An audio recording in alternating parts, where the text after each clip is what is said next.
Para responder sus dudas hemos invitado al psicólogo forense Belisario Balbuena, quien ya está con nosotros en contacto con Bien Dateado. Doctor, bienvenido, qué gusto saludarlo. Carlos y televidentes, muy buenos días. Gracias por la invitación. Pues doctor, empezamos de una vez con la participación de nuestros televidentes. Iniciamos con la primera pregunta y nos dicen, ¿qué factores físicos en los menores pueden apuntar a un caso de abuso sexual? Miren, hay sintomatología física relacionada con ciertos temores a ir a dormir solo, con enuresis, es decir, con la incontinencia que puede tener un menor de edad de manejar la micción, el orinar, que se orina frecuentemente en la cama. Esos son algunos de los síntomas que nos pueden generar cierta alerta. Y en especial que el menor exprese que efectivamente ha sido víctima de tocamientos abusivos por parte de alguien cercano o de alguien que se ganó su confianza para precisamente agredirlo de esa manera. Hay que creerle al menor. Los niños, niñas y adolescentes no inventan historias trágicas. Los niños y niñas, en especial de edad temprana, inventan historias que son agradables, de superhéroes, pero ellos no inventan una historia sobre un abuso sexual. Por eso hay que darle credibilidad a ese tipo de historias. A lo largo de nuestro programa, doctor, hemos visto varias recomendaciones que nos dan expertos, pero a los padres, ¿qué les podemos decir desde su punto de vista clínico? Carlos, mire, los padres primero, como lo decía la directora de Bienestar Familiar, pues son ese primer contexto de protección y de socialización del menor. En ellos es muy importante romper algunos mitos con relación a la sexualidad. Hay que hablarle abiertamente de la sexualidad menor. Hay que protegerlo enseñándole también esas medidas de autocuidado, de sus partes íntimas, que nadie debe tocar, que nadie debe fotografiar, que nadie debe bromear sobre ellas, que si eso llega a ocurrir es muy importante que tengan la confianza con esas figuras parentales de contarles esas situaciones, de decir no, de autoprotegerse también. Perfecto. Hablemos un poco sobre el colegio. También se ha visto que en algunos casos los maestros tienden a ser también abusadores de los niños. ¿Cómo podemos controlar este tema con respecto a las instituciones educativas? Carlos, mire, aquí hay dos instancias, ¿sí? Una preventiva, que es donde más debemos trabajar. Si usted se ha dado cuenta, todos los expertos que hemos hablado aquí el día de hoy, pues nos hemos enfocado un poco más a nivel preventivo, a nivel interventivo que a nivel preventivo. Sí, a nivel preventivo, pues es muy importante precisamente las instituciones educativas que tengan todos los filtros pertinentes para evitar que estas personas con tendencias de pedofilia o de paidofilia, es decir, de ese gusto sexualizado hacia los niños, pues vayan a ingresar a estas instituciones. Unos estudios de seguridad que precisamente permitan tener esos filtros, unos filtros a través de exámenes psicológicos, a través de historia familiar, ¿sí? Que aunque también, como bien lo ha dicho, no es fácil detectar el perfil del abusador. Sí es posible, porque es que el perfil del abusador no es normal, no es como cualquier persona pues que no tengamos esa tendencia de agredir sexualmente a menores de edad. Hay algunos diferenciadores. Esos diferenciadores, por ejemplo, están con algunos aspectos de distorsión cognitiva, con algunos aspectos o elementos de inmadurez emocional por parte de estas personas, que en su gran mayoría son hombres, aunque también hay mujeres abusadoras, pero en una proporción mucho menor que la de hombres. Estamos hablando de 80%, es mucho más la tendencia masculina hacia el abuso sexual que la tendencia femenina. Entonces deben implantar primero esas medidas de prevención y de filtro al momento de seleccionar todas las personas en el contexto educativo. Me refiero no solamente a maestros, sino también a personal de ruta escolar, a personal que trabaja precisamente con los niños en diferentes contextos dentro del colegio o de la institución educativa.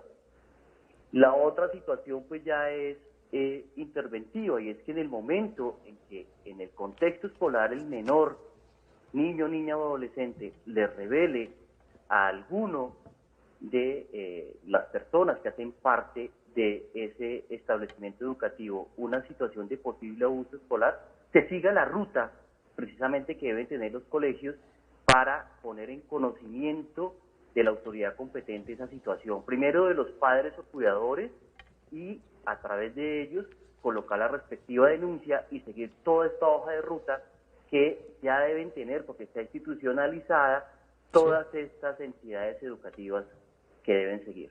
Nos acompaña a esta hora Belisario Balbuena, él es psicólogo forense, respondiendo sus preguntas en Bien Dateado. ¿Cómo nos las hacen llegar? Sencillo, a través de nuestras plataformas digitales, @institucional TV en Twitter y en Instagram, o enviándonos una nota de voz al 312-487-0413. Doctor Balbuena, vamos con participación en nuestra plataforma digital Instagram. Nos pregunta nuestro televidente, ¿dónde recibo ayuda jurídica con respecto a este tema?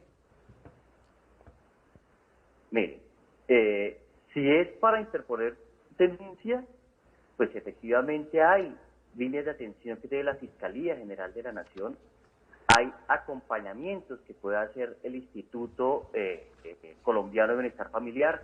Hace poco precisamente su directora nos hablaba de la línea 141, ¿sí?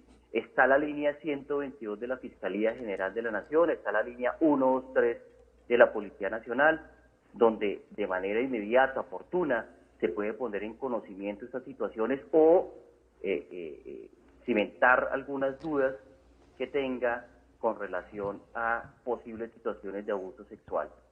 Bien, también los estamos escuchando en el 312-487-0413. Veamos qué nos preguntan, doctor. Y la familia de mi madre adoptiva está encima de mí, entonces quisiera saber qué hacer. Muchas gracias. No comprendí un Muy poco la buenos intención de la días, soy pregunta. Catalina de Risaralda Caldas. A mí me adoptaron unos padres. A los 5 años me violó un hermano de mi mamá adoptiva. Bueno, yo no hablé por miedo. Al pasar el tiempo, el año pasado puse la denuncia porque pues lo vi y me miró como con una mirada amenazante. La verdad es que desde eso viene mandándome a porrear, viene mandándome, hace poquito me mandó unos mensajes de supuestamente que escribe un abogado, pues un poco de cosas. Y pues la verdad es que puse una denuncia y me dicen que ya no puedo denunciar, que porque estos hechos ya prescribieron. Yo quisiera saber qué puedo hacer, porque la verdad estoy mal, he venido depresiva. Bien, ¿qué le podemos decir, doctora? Y creo que ya teníamos completa la duda de nuestro televidente. Sí, Carlos, mire, lo que nos está manifestando este televidente es algo que corresponde al síndrome de acomodación al abuso sexual infantil. ¿Qué pasa cuando ocurre este fenómeno? Las denuncias son tardías, pero que la denuncia sea tardía no significa que no sea real. Me explico, como muy bien la televidente lo estaba manifestando, ¿sí?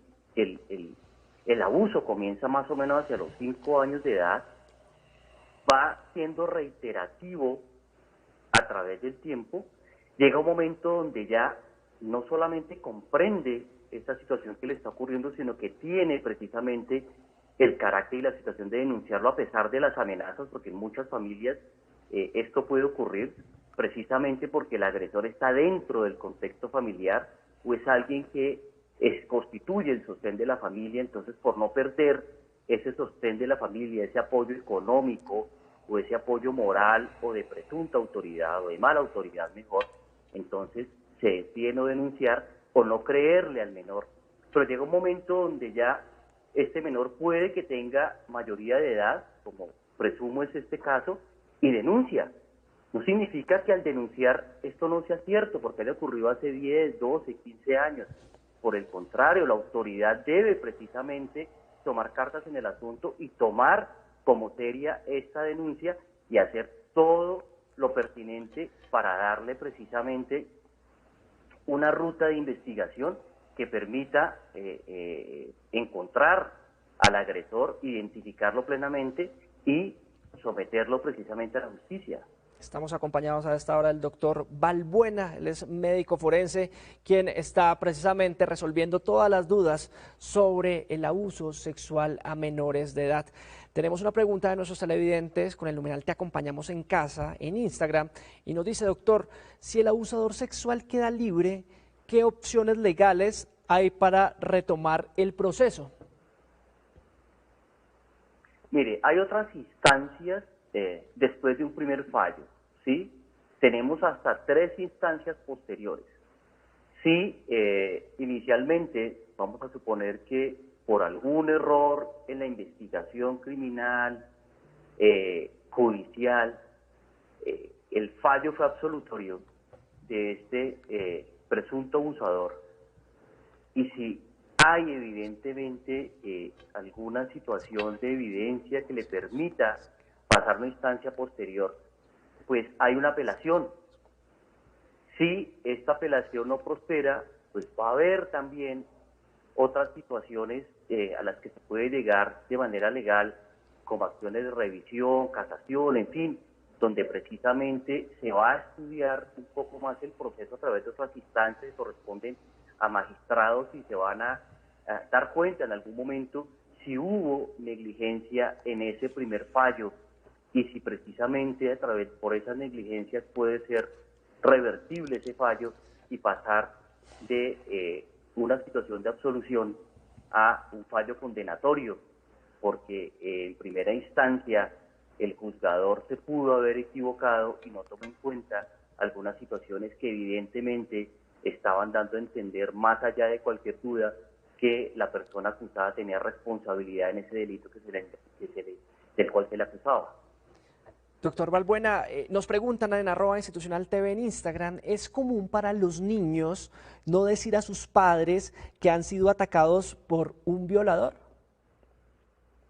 No, no es común, Carlos. Eso no es común. Los niños por lo general tienden a contar esas situaciones. Tiende a ser típica cuando el agresor es muy cercano a la familia, en especial en los casos de incesto, cuando es, por ejemplo, el papá, donde precisamente a través de la manipulación, de la amenaza y de la cotidianidad que tiene con el menor, pues puede persuadirlo para que no hable durante algún tiempo. Pero no es común, tarde que temprano el niño, niña o adolescente termina revelando esta situación. ¿Por qué? Porque le genera dolor psicológico, Carlos, porque precisamente esto es muy fuerte para el menor, es traumático. Él de alguna manera lo termina revelando, bien sea en el colegio, bien sea algún compañerito, al sacerdote, ¿sí? alguna persona adulta de su confianza, algún otro familiar, pero termina haciendo la revelación. Lo seguimos leyendo en nuestras plataformas digitales y redes sociales. Nos pregunta una televidente qué tratamiento se debe seguir, doctor, en casa para aquel menor atacado por un agresor sexual. Bueno, inicialmente es la primera red de apoyo del menor es su propia familia, ¿sí? Sus padres, sus cuidadores. Ellos deben buscar la atención especializada a través, bien sea de psicólogos clínicos particulares que sean expertos en el tema, o a través de entidades que ya son expertas en la atención de niños, niñas y adolescentes víctimas de delito sexual. Y deben con ellos tener ese acompañamiento, no es dejar el menor solo para que el psicólogo, el trabajador social, el psiquiatra, dado caso, sea quien arregle el problema del menor. Eso no se trabaja de esa manera. La red de apoyo inmediata del menor es absolutamente importante para que él pueda elaborar esta situación traumática que ha vivido.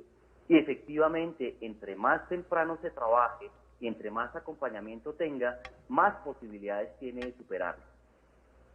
Hoy seguimos hablando en Bien Dateado sobre la prevención del abuso sexual a menores en Colombia y siguen participando nuestros televidentes y cibernautas en nuestras plataformas digitales. Doctor, le traslado la siguiente inquietud. ¿Qué le puede pasar a aquellos cómplices de abuso sexual infantil? Uy, Carlos, la ley es muy clara en ese sentido.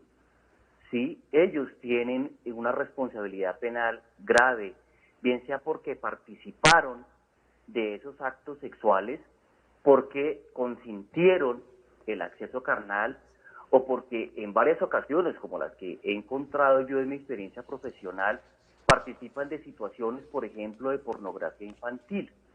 Entonces, la ley, el Código Penal colombiano tiene tipificado precisamente esos comportamientos punibles, esos delitos, y también tiene unos castigos que créame, Carlos, son ejemplares. Mire, no se necesita llegar incluso a la cadena perpetua para que el castigo sea ejemplarizante. Aquí la ley, a través de los artículos 208 del Código Penal y siguientes, que hablan sobre el delito sexual con menor de 14 años, pues son fuertes y en realidad, si se aplican, si la investigación criminal se hace como se debe hacer, si los fiscales, los jueces, los peritos actuamos en consecuencia, créame que en realidad se está aplicando esa normativa legal para estos transgresores sexuales. Doctor Balbuena, y con esta pregunta finalizamos este bloque y nos dice, ¿el abuso sexual a menores es delito solo cuando hay relaciones? Nos pregunta la televidente. No, no, y esto es importante también tenerlo en cuenta. Mire, los actos sexuales abusivos de hecho son los más comunes. Lo menos común en menor de 14 años es el acceso carnal, ¿sí? Pese a que nos escandaliza y obviamente nos conduele situaciones como la que le ocurrió a la menor Salomé hace poco, donde este monstruo humano, si se puede llamar de esa forma, la accede carnalmente y la asesina, la golpea y termina matando a la niña, pues no son los más comunes. Los delitos más comunes están referidos a tocamientos sexuales abusivos en las partes íntimas del menor, a darle caricias en esas partes íntimas, a tomarle fotografías, a proporcionarle besos o actos libidinosos a ese menor, a mostrar como agresor sus partes íntimas o hacer que el menor vea las partes íntimas de este agresor. Eso constituye también un delito que es castigado penalmente. Pues doctor Balbuena, es usted muy amable por habernos acompañado hoy en Bien Dateado resolviendo todas las dudas e inquietudes de nuestros televidentes. A usted, Carlos, por la invitación y a los televidentes, mil gracias por sus preguntas.